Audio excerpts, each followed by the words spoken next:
Counting ക്ലാസ്സിലേക്ക് എല്ലാവർക്കും സ്വാഗതമുണ്ട്. നമ്മൾ ഇന്ന് പരിചയപ്പെടാൻ പോണ വാഹനം ടാറ്റ നെക്സോണിൻ്റെ EV ആണ്. EV മാക്സ് എന്നൊക്കെ നിങ്ങൾ കേട്ടിട്ടുണ്ടാകും. വെച്ചിട്ടുണ്ടെങ്കിൽ ആ ഒരു രണ്ട് വേരിയൻസ് നമുക്ക് EVസിൽ കാണാറുണ്ട്. നെക്സോൺ നോക്കുമ്പോൾ സാധാ റേഞ്ചും പ്രൈമും അതേപോലെ തന്നെ മാക്സും.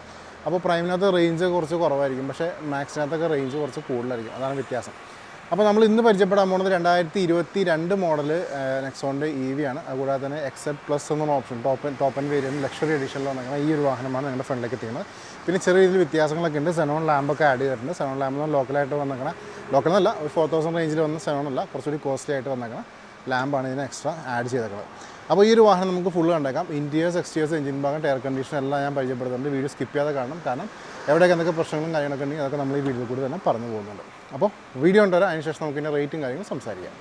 അപ്പോൾ നമ്മൾ ഇന്ന് പരിചയപ്പെടാൻ പോണത് ഈ ഒരു നെക്സോൺ EV ആണ്. നെക്സോൺ EVനെ കുറിച്ച് ഞാൻ ഇനി ഡീറ്റെയിൽ ആയിട്ട് പറയേണ്ട ആവശ്യമില്ലല്ലോ. വണ്ടി എന്ന് പറഞ്ഞിട്ടുണ്ടെങ്കിൽ ഇലക്ട്രിക് വാഹനങ്ങൾ എടുക്കാൻ ആഗ്രഹിക്കുന്ന ആൾക്കാർ എന്തുകൊണ്ടും ഫസ്റ്റ് ചോയ്സ് ഈ ഒരു റേഞ്ചിൽ ഫസ്റ്റ് ചോയ്സ് എപ്പോഴും നെക്സോൺ ആയിരിക്കും. കാരണം നെക്സോണിൻ്റെ EV വാഹനങ്ങൾക്കൊക്കെ അതിൻ്റേതായ രീതിയിലുള്ള സ്പെഷ്യാലിറ്റി ഉണ്ട്. ഫസ്റ്റ് എന്ന് വെച്ചിട്ടുണ്ടെങ്കിൽ നമുക്ക് EV മേഖലയിൽ ശ്രദ്ധിക്കുകയാണെന്നുണ്ടെങ്കിൽ ഈ ഒരു കാറ്റഗറിയിൽ ഇത്രയും ഫീച്ചേഴ്സും അതേപോലെ തന്നെ സേഫ്റ്റിയും തരുന്ന വേറെ വാഹനങ്ങളില്ല.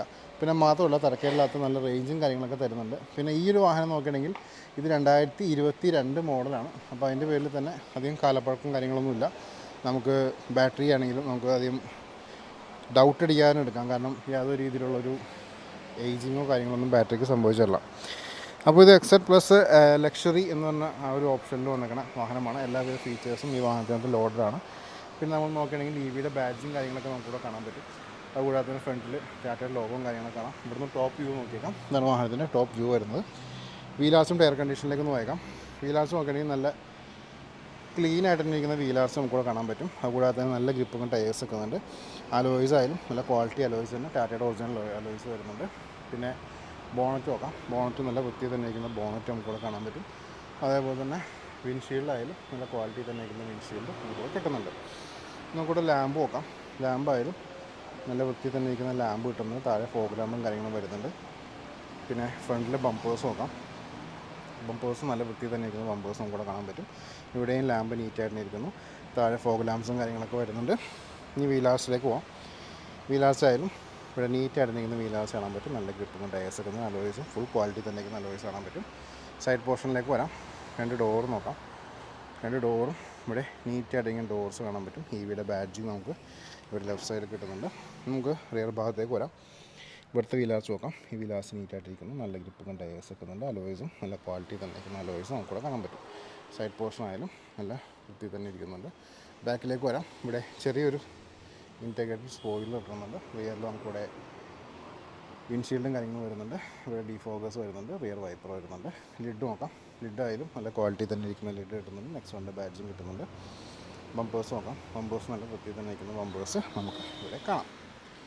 നമുക്ക് സൈഡിലേക്ക് വരാം. സൈഡിലേക്ക് വരുമ്പോൾ ഇവിടുത്തെ വീലാർസ് നോക്കാം. ഈ വീലാർസ് നീറ്റായിട്ടിരിക്കുന്നു. നല്ല ഗ്രിപ്പും ടയേഴ്സ് വെക്കുന്നുണ്ട്.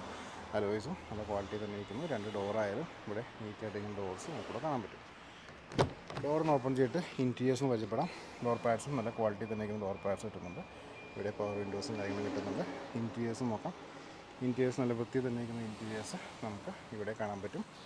പിന്നെ ഇവിടെ വെൻറ്റിലേറ്റഡ് സീറ്റ്സും കാര്യങ്ങളൊക്കെ നമുക്ക് കിട്ടുന്നുണ്ട്. അതേപോലെ തന്നെ ഇൻറ്റീരിയേഴ്സ് ഒന്ന് വിശദമായിട്ട് നോക്കിക്കാം. ഇവിടെ ഡാഷ്ബോർഡൊക്കെ നീറ്റായിട്ടിരിക്കുന്നു. ഹെഡ്സപ്പ് ഡിസ്പ്ലേ വരുന്നുണ്ട്. ഹാർമൻ്റെ മ്യൂസിക് സിസ്റ്റം വരുന്നുണ്ട്. ഇവിടെ ബാക്കിയുള്ള കൺട്രോൾസും കാര്യങ്ങളൊക്കെ നമുക്കിവിടെ കാണാൻ പറ്റും. പിന്നെ ഇവിടെ സ്റ്റിയറിംഗ് നോക്കാം. സ്റ്റിയറിംഗ് നല്ല വൃത്തി തന്നെയിരിക്കുന്ന സ്റ്റിയറിംഗ് കിട്ടുന്നുണ്ട്. Start stop button. പിന്നെ എല്ലാവരും സംശയമായിരിക്കും ഇത് എത്ര കിലോമീറ്റർ ഓടിയെന്നൊക്കെ. അപ്പോൾ ഞാൻ കീ ഒന്ന് എടുക്കാം. ഇതാണ് വാഹനത്തിൻ്റെ കീ ഇരിക്കുന്നത്. അപ്പോൾ നമുക്കൊന്ന് പവർ ഓൺ ചെയ്തിട്ട് എത്ര കിലോമീറ്റർ ഓടിയെന്ന് നോക്കിയേക്കാം. 11,000 കിലോമീറ്റർ മാത്രമുണ്ട് വണ്ടി ഓടിയിട്ടുള്ളൂ. അപ്പോൾ അതാണ് നമുക്ക് ഇവിടെ എടുത്തു വരേണ്ട കാര്യം. ജസ്റ്റ് 11,000 കിലോമീറ്റർ നിന്നും കാര്യമായിട്ടുള്ള ഓട്ടമൊന്നുമില്ല. പിന്നെ താഴെ നോക്കുകയാണെങ്കിൽ ഇവിടെ ചെറിയ സ്റ്റോറേജ് നമുക്ക് കിട്ടുന്നുണ്ട്. അതുകൂടാതെ തന്നെ റൂഫിൽ നമുക്ക് ഇവിടെ സൺ റൂഫും കാര്യങ്ങളൊക്കെ വരുന്നുണ്ട്. റിയറിൽ നമുക്കിവിടെ റിയർ സീറ്റ്സും കാര്യങ്ങളൊക്കെ നോക്കാം. ഓക്കെ, അപ്പോൾ ഇത്രയൊക്കെയാണ് വാഹനത്തിൻ്റെ ഫ്രണ്ട് പോർഷനിൽ നിന്ന് നമുക്കിവിടെ കാണിക്കാനുള്ളത്. പയ്യെ നമുക്കൊന്ന് എക്സിറ്റ് അടിക്കാം. അതിനുശേഷം പാസഞ്ചർ സൈഡിൽ എന്താണ് അവസ്ഥ നോക്കാം. ഡോറൊന്ന് ഓപ്പൺ ചെയ്യണം. ഡോർ ഓപ്പൺ ചെയ്യുമ്പോൾ നമുക്കിവിടെ ഈ ഒരു ഡോർ പാഡ്സൊക്കെ വളരെ നീറ്റായിട്ടിരിക്കുന്ന ഡോർ പാഡ്സ് കാണാൻ പറ്റും. പിന്നെ സീറ്റ്സ് നോക്കുകയാണെങ്കിൽ ഇവിടെയും നല്ല ക്വാളിറ്റിയുള്ള സീറ്റ്സ് നമുക്കിവിടെ കിട്ടുന്നുണ്ട്. അതേപോലെ തന്നെ മിഡിൽ നമുക്കൊരു ന്യായമായിട്ടുള്ള ലെഗ്റൂം കിട്ടുന്നുണ്ട്. റിയറിൽ AC വെൻറ്റ് വരുന്നുണ്ട്. ഹെഡ് റെസ്റ്റ് വരുന്നുണ്ട്. ഇവിടെ നിന്നുള്ള വാഹനത്തിൻ്റെ വ്യൂ നോക്കാം കേട്ടോ.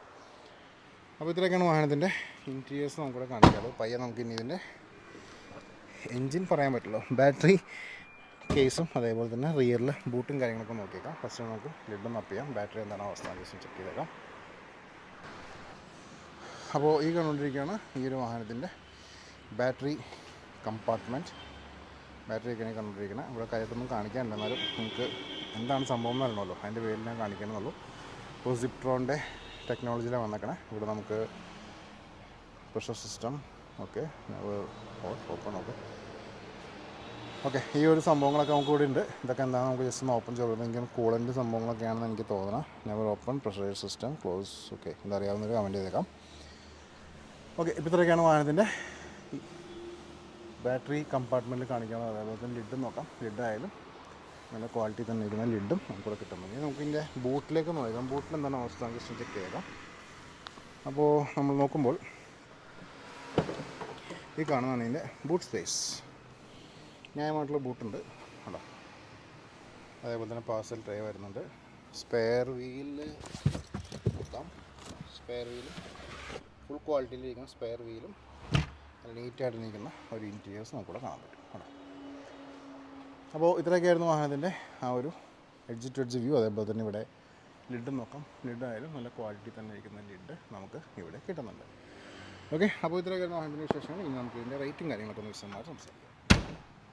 അപ്പോൾ നിങ്ങൾ ഈ കണ്ടതാണ് നെക്സോണിൻ്റെ EV. അപ്പോൾ EV വാഹനങ്ങളെല്ലാം ജനങ്ങൾക്ക് പ്രിയങ്കരമാണ്. കാരണം നമുക്കൊരു അധികം പെട്രോൾ ചിലവോ ഡീസൽ ചിലവോ ഒന്നുമില്ലാതെ നമുക്ക് സുഖമായിട്ട് ഓടിച്ചു നടക്കാൻ പറ്റാവുന്ന നല്ലൊരു വണ്ടി. പിന്നെ സെക്കൻഡ് ഹാൻഡ് മാർക്കറ്റിലേക്ക് EV വരുമ്പോൾ അതിൻ്റേതായ ഗുണങ്ങളും കാര്യങ്ങളുണ്ട്. കാരണം വേറെ ഒന്നുമില്ല, നമുക്ക് ഓൺ റോഡ് പ്രൈസിനേക്കാൾ ഒരുപാട് വില താഴ്ത്തി നമുക്ക് വാങ്ങിക്കാൻ പറ്റും. അപ്പോൾ ഈ വാഹനം നമ്മൾ നോക്കുകയാണെന്നുണ്ടെങ്കിൽ 2021 മോഡൽ വന്നേക്കണം. അതുകൂടാതെ തന്നെ ഇത് ഞാൻ പറഞ്ഞ പോലെ തന്നെ ഒരുപാട് റേഞ്ചും കിട്ടുന്നൊരു വണ്ടിയും കൂടിയാണ് ഈ ഒരു EV. ഒറ്റ ചാർജിൽ അറൗണ്ട് ഒരു 350 ആ റേഞ്ചിലാണ് ഇതിൻ്റെ ചാർജിങ് പെർസെൻറ്റേജ് കാണിക്കുന്നത്. ഓക്കെ ഇനി നമുക്ക് ഇതിൻ്റെ റേറ്റിലേക്ക് കടക്കാം. റേറ്റിലേക്ക് കടന്നേക്കാൻ മുമ്പാണ് എനിക്കൊരു ഇൻസ്റ്റാ പേജും ഫേസ്ബുക്ക് പേജും ഉണ്ട്. രണ്ടിൻ്റെ ലിങ്ക് ഞാൻ ഡിസ്ക്രിപ്ഷനിൽ കൊടുത്തുകൊണ്ട് ക്ലിക്ക് ചെയ്തൊന്ന് ഫോളോ ചെയ്തേക്കാം. വാഹനം സംബന്ധമായുള്ള അപ്ഡേറ്റ്സ് ഡെയിലി നിങ്ങളിലേക്ക് വരും. ഈ ഒരു വാഹനത്തിൻ്റെ ആസ്കിംഗ് പ്രൈസ് എന്ന് വെച്ചിട്ടുണ്ടെങ്കിൽ 14 ലക്ഷം രൂപയാണ്. 14.50 lakhs. നെഗോഷ്യബിൾ പ്രൈസ് ആയിരിക്കും. ഡിസ്ക്രിപ്ഷനിൽ എൻ്റെ വാട്സാപ്പ് നമ്പർ കൊടുത്തുകൊണ്ട് മെസ്സേജ് അയച്ചേക്കാം, ടെക്സ്റ്റ് ചെയ്തേക്കാം. താങ്ക്